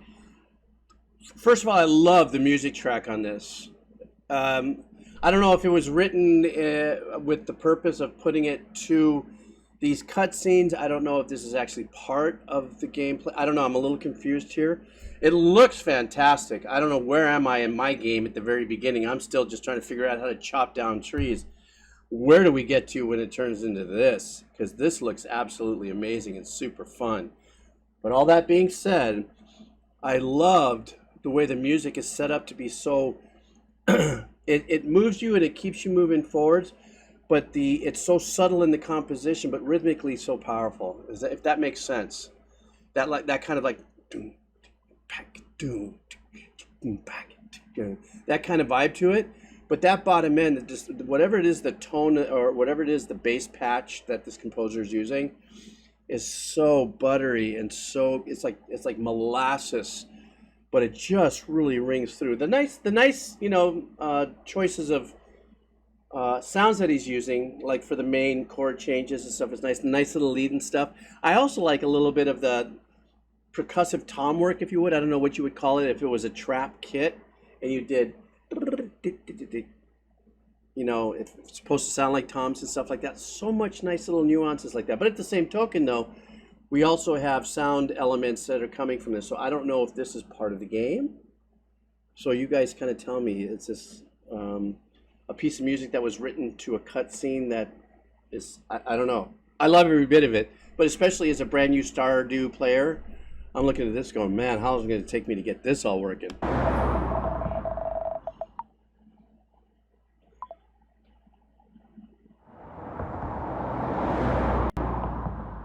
Oh, was that it? Oh.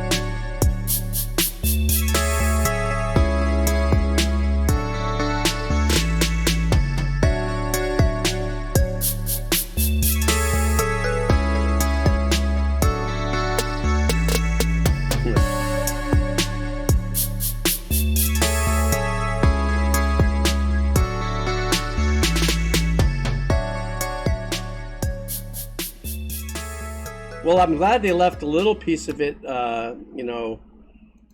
ready to go. I mean, like just listening to it without anything happening there. I really dug this. You're right. You got me. I was very intrigued by this listen, and also by the fact that it's a Stardew thing. So did this ever release? So basically,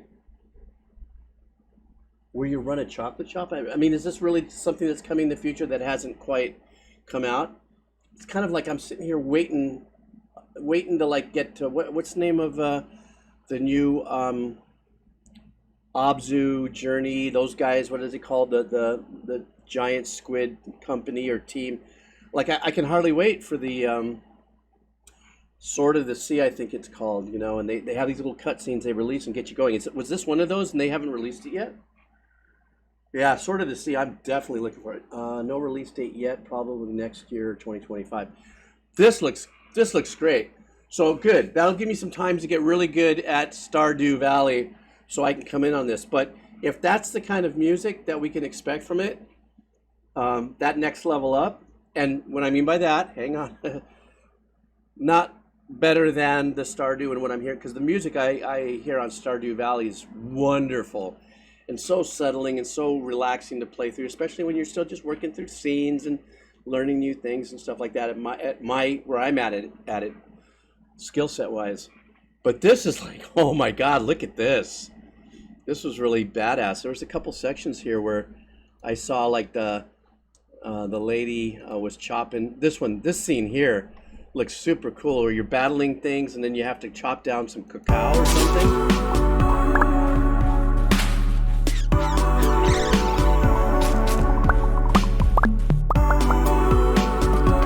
Yeah, that looks great. I'm excited. I can hardly wait. Well, I don't know what the name of this company is, but I can hardly wait to get my hands on this. Oh, you guys won't see this. You guys aren't watching my Twitch accounts or hanging out on my YouTube VOD channel. By the way, I just want to remind you guys again, I still have another one to do here, guys, so don't go anywhere yet. If it's called ConcernedApe, is that the name of the game? Or is that the section in the game? Is this an extension of Stardew Valley? I don't know. Grape Ape. I'm a sneak. Oh no, that's right. He went 9-9. 1 a.m. or Turnip if you're still here hanging out. Could you share the YouTube channel for the VOD? It's the same guy, right? It's one person, right? He does the artwork, he does the playing or the gaming physics and the composing. I'd love to talk to this guy, boy. I think we should all say, hey, this composer is going to give you guys, he's going to tug on your ear through Twitch for an interview. We should have some fun and do it. I think that'd be great. Yeah, look at him. Pew, pew. Just threw it right up. Mobot. Thank you so much. Anyhow, I just found out something really cool. They changed some settings for me on the YouTube channel. At first, I thought I needed 1,000 subscribers before they allow all the hard work that Tournament's been doing and putting in the times for the chapters have not been showing up on the bar because you have to kind of like graduate these levels as a new channel before they give you those rights. It's like right now, I'm not allowed to put active links in the description. Well, I found out that was dropped to 500. I looked at it and it goes, oh, now they're saying 500. So we're only about 50 away from people subscribing onto that channel so that all the chapters will show up. Turn up again. I want to thank you so much for all that extra hard work as well. So yeah, that's super cool beans. So that's coming soon. And for those of you, I know some of you going, man, Jeeps keeps bombing the channel on that. You know, you don't have to turn on your alerts because sometimes I'll put 2 or 3 that I find, you know, oh my God, I forgot about this one. I'll dump it on there going, oh my God, Jeeps is going nuts. No, I'm just going through my library and finding ones that I can put there that I have had from the past. So thanks for your patience on that. All right, guys. So what was next here? Oh yeah, that's right. Hang on, stand by. Carrier by Dionaea. Hang on. Dionaea.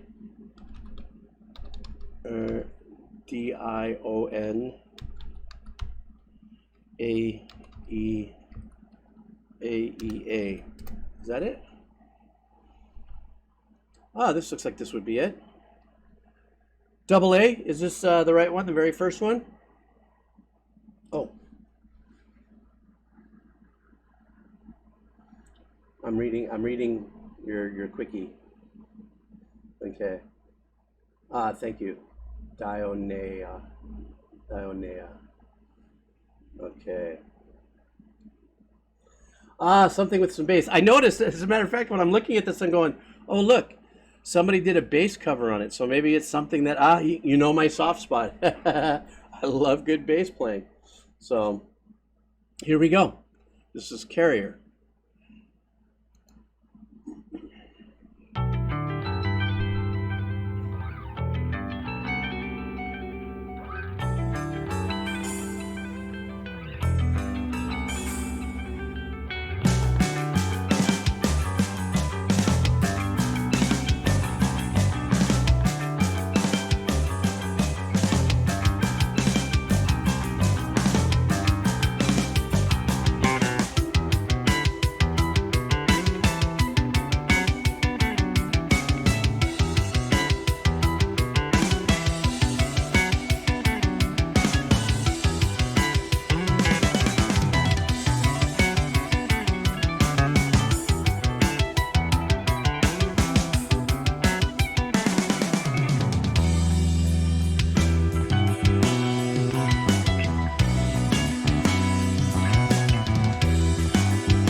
What a great tone on that bass.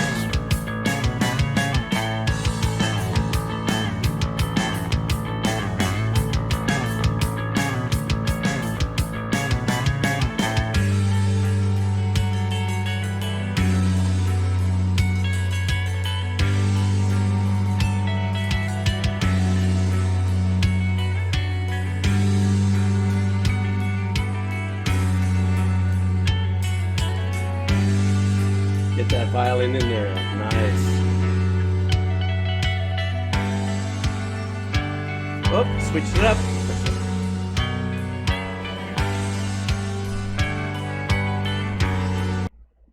I am really intrigued, but this is a great track. The bass on this is phenomenal. But I'm also kind of leaning into the guitar work that's going on here. It has that kind of Tim Henson.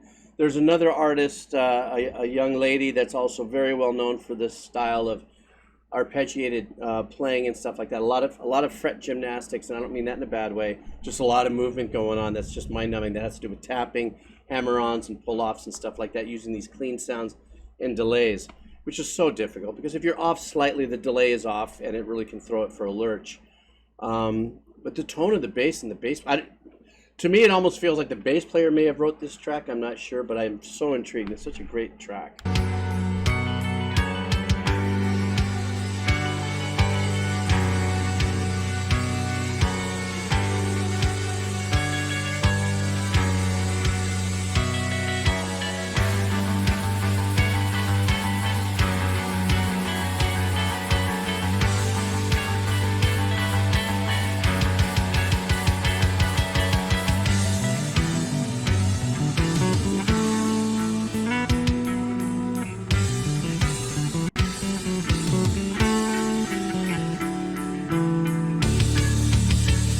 That was really nice. What the guitar player was doing behind that bass work.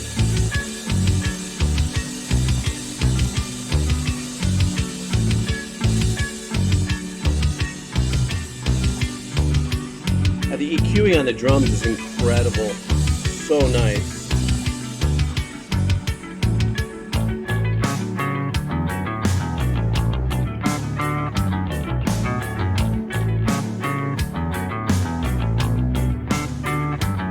That guitar work is so important to the dynamics of this track. You know, this experience.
Here we go.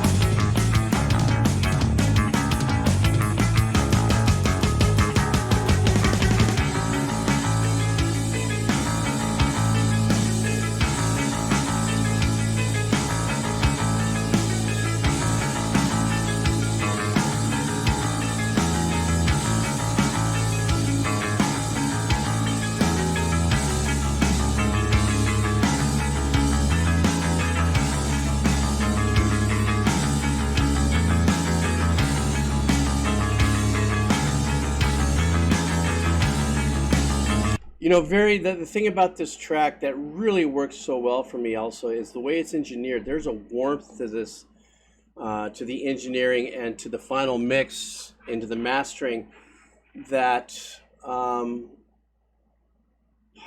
do I explain it? There's no bite in the mix. And even though there's a lot of arpeggiated work with delay dynamics of the guitar tone sounds like he or she is using the neck setting of it, not the bridge, to give it that warmer kind of vibe to it. Even the EQing of the drums, you know, it's not this over the top shiny presentation of it. So because there's a lot of everything here is so rhythmic, You know, especially with the pinging of the delays and stuff, they kept this in such a nice warm pocket. And I think also that's because, at least from what I'm hearing here, the bass is the excuse me, the focus on the arrangements here. You know, so much so that that's where I think I saw that bass cover of the same exact track. You know, but it's just the engineering of this is keeping this in such an accessible listening space, the kind of thing where you could just let it play and while you're doing things, like if I was cooking and I was just listening to this track, you know, it's just one of those things that just keep you in this kind of like full glide, rhythmical glide and stuff.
I love that, the subtleness of having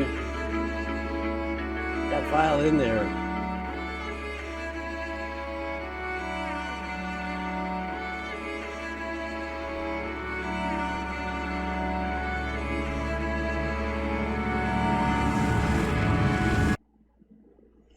That was great. It was trippy. It was a very trippy presentation. And it really just relied on allowing you, me as a listener, just to settle into the grooves and stuff like that, you know? But there were definitely, you know, nice little spicy flares of musicianship. And that guitar player, the very first minute and a half, that guitar player was really having a great time. Sounded like I said, the hammer on pull off, maybe some tapping going on too. In keeping that, it could have been, or it could be I was a little thrown by the delay, you know, to make it seem like it was one of these multi-hand tap playing kind of vibes going on there. But yeah, the bass was definitely the sergeant at arms in this track here. So,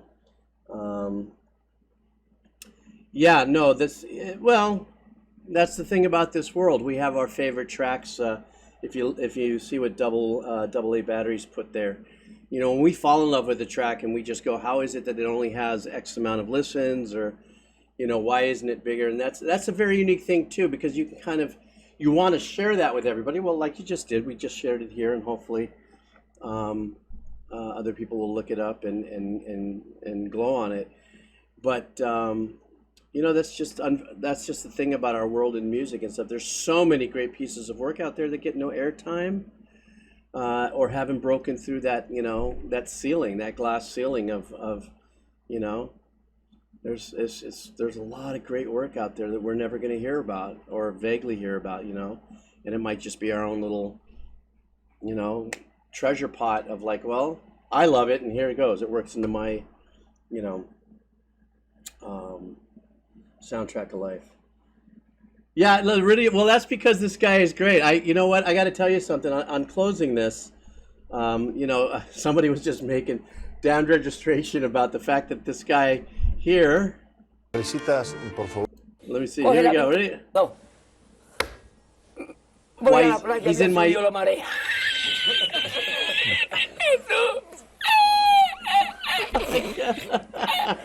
I gotta stop or I'll start laughing.